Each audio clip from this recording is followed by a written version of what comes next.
Hi, and thank you for watching this video instead of coming to class on Tuesday, today, November 29th.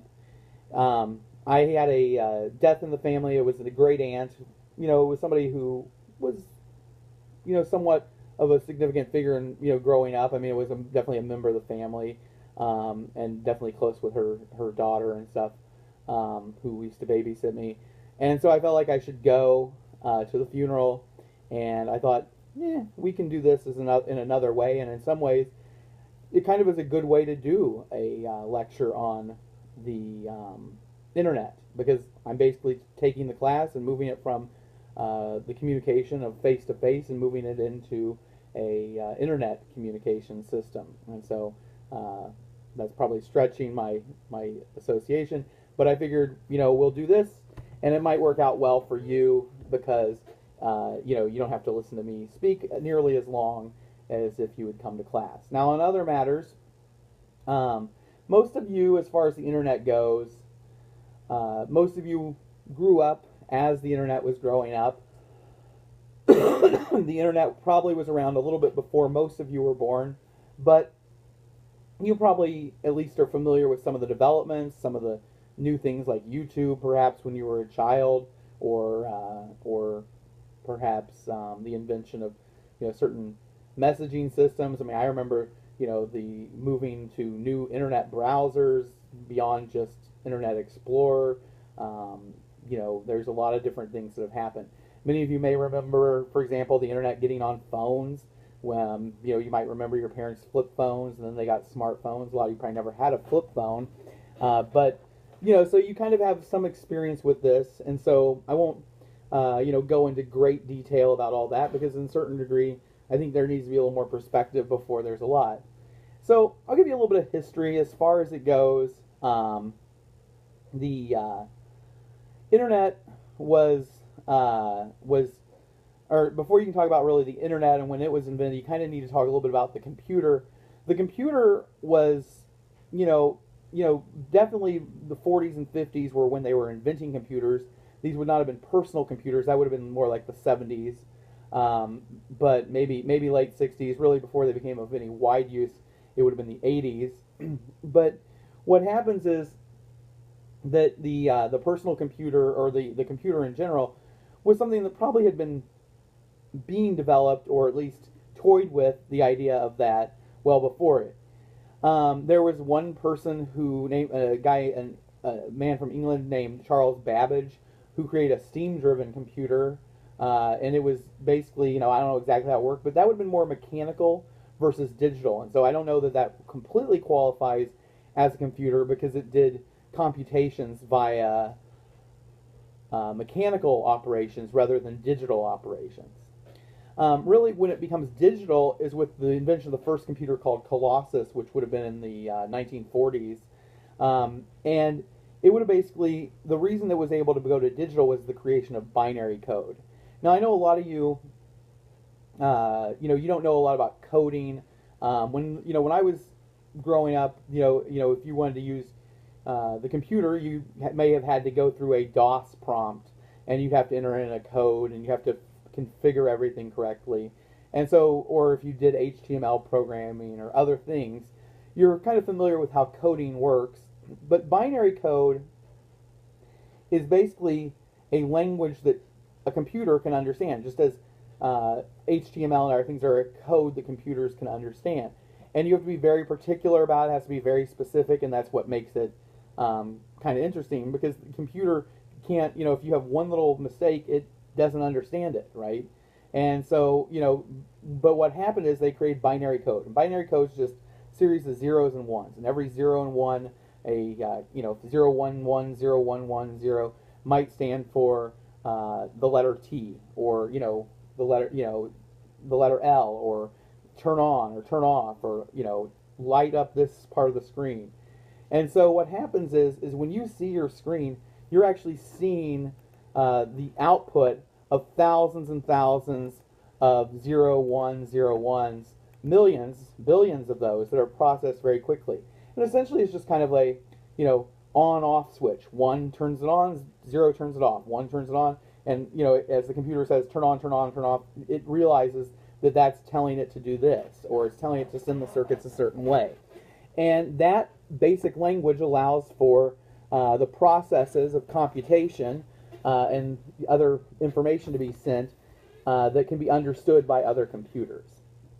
As far as the first computer would have gone, it would have been about 18 feet tall by about 80 feet long and weighed about 60,000 pounds, which means, you know, if you, as you're walking into like Logan Hall, if you were instead of going through the front door, you know, you kind of go in, you know, straight, but if you turn to the right, you go into our class. That as you're doing that, you know, you might look at the building and that wing we're in. I mean, I'm guessing it's a little longer than 80 feet, but it's definitely not 18 feet tall. But just kind of think about that entire thing would be a computer. And not just in it, it would be the computer. And the thing had to use vacuum tubes to send electrical signals in order to do it. It had to have 500 miles of electrical wiring. Vacuum tubes were used before they started using circuitry and chip technology. And it would have used 150,000 watts of electricity, which means that, you know, you take like a light bulb that's 60 watts, you know, it would be like having 2,500 of those, the amount of power you would need. So, and a 60-watt bulb is the old traditional bulb, not the compact fluorescents that most of us see today. Those you would probably need. Those run on about 10 watts, which means you'd have to have about 6 times. It means you'd have to have about 15,000 in order to equal up what is going on in the compact fluorescents. So as far as that first computer goes, the first computer that actually was used in a commercial function was in 1951, and the Census Bureau used it in order to help with the census collection and data usage. As far as it goes, there's a little bit of a debate about the internet, how that happened. But there's definitely an idea that in 1957, the military had a desire for technology to be accessible and spread out, so that there was redundancy, I think is the term they use in the military, for the idea that, you know, if you're going to bomb a town, you know, you're going to bomb Aleppo or something, that you have 2 people who can send off the bombs, not just one.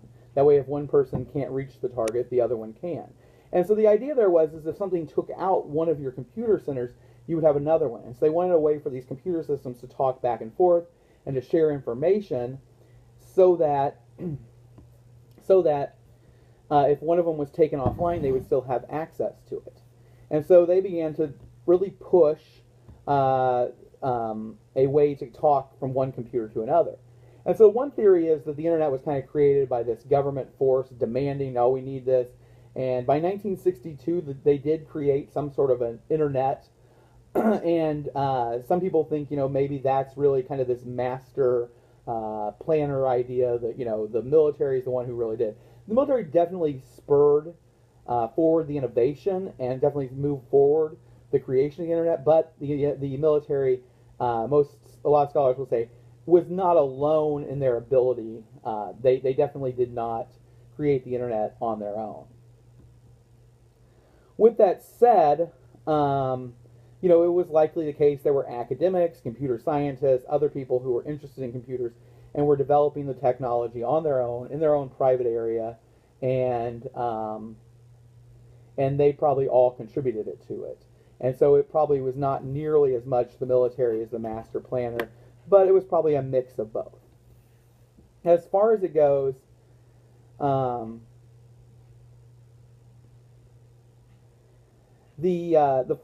basically, there were a few things that were kind of instrumental in the creation of computers. One was a guy by the name of Paul Baran. He had 2 key ideas that ended up being pretty important about the ability for computers to communicate. One of the things is that he said protocols have to be universal, so that any computer can communicate with any other. That if you don't have some fundamental language or some fundamental protocols that tell one computer how to begin processing information, then they're not going to be able to communicate with each other, okay?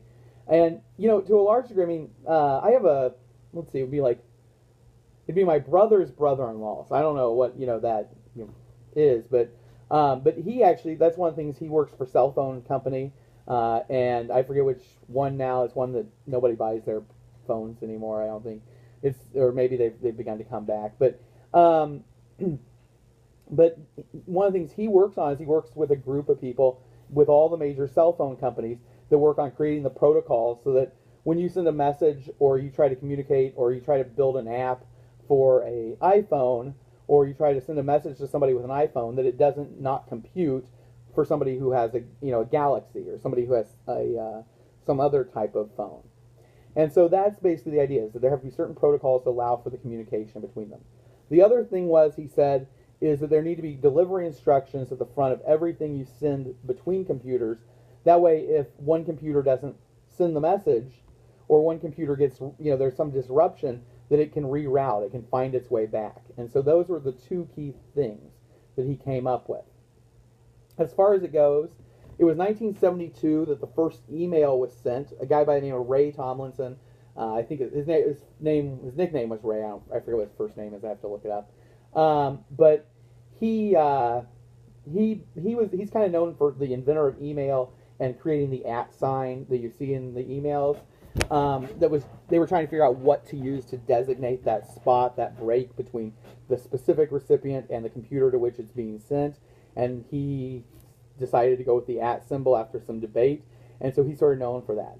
He died this year in March, and so if you type in Ray Tomlinson internet email, you'll find his obituary and you can read about what he did.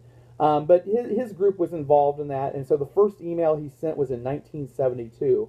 And some people said, well, what was the first email? What did you talk about in the first email? And he basically said, I don't even remember at this point. It was probably hi, or probably just, red. It could have been anything. So it was a monumental moment that one computer in the room talked to another computer in the room, and a message was sent. But what that message was, at this point, he has no idea. It's not been saved. Now, in 1974 was the first use of the idea of an internet, a network between computers. The internet is like an idea that, there's one computer here and one computer over here. Well, these two may not even be directly linked, but they may share a common one, and so they can all network together. They have, an ability through certain clearinghouses to send the message between them, and if there's a disruption, it can reroute around, and it works, right? So what happens is the term internet first gets invented in 1974, and the first real kind of user's internet system was something created by a grad student by the name of Steve Bellovin, and he created something called Usenet, and it basically allowed for computers to all dial into a central computer and then talk back to each other. And that was sort of the first, probably, internet of some form. You then have to fast forward all the way up to 1992, and that's when the internet gets the World Wide Web, which is basically this system by which anybody can get on to and communicate with other computers. There's now a network, a recognizable network of computers.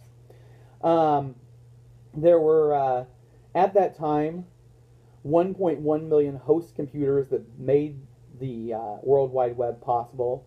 And up until that point, it was really just kind of small little networks that would use Usenet or other things, and this was one that allowed for all computers to be connected. If you might recall, back in that time, 1992 would have been the election of Bill Clinton, and it would have been a time when Al Gore was vice president. At some point, Al Gore bragged that he was the inventor of the internet, and part of the reason was they said, well, he provided some of the funding that allowed for the creation of this. While a senator, he pushed for it. And that may be true, but the internet was definitely around before that. It's just, he was definitely instrumental in developing it. All that to say that, basically there was no real internet before 1992, and I can tell you from experience, it was 1995 before I even heard about it. And so, that's just kind of the case that, this is not something that is particularly new, although 1995 is probably before most of you were born. So, whatever. Anyway, I'm going to stop this because I'm at my 15-minute time limit.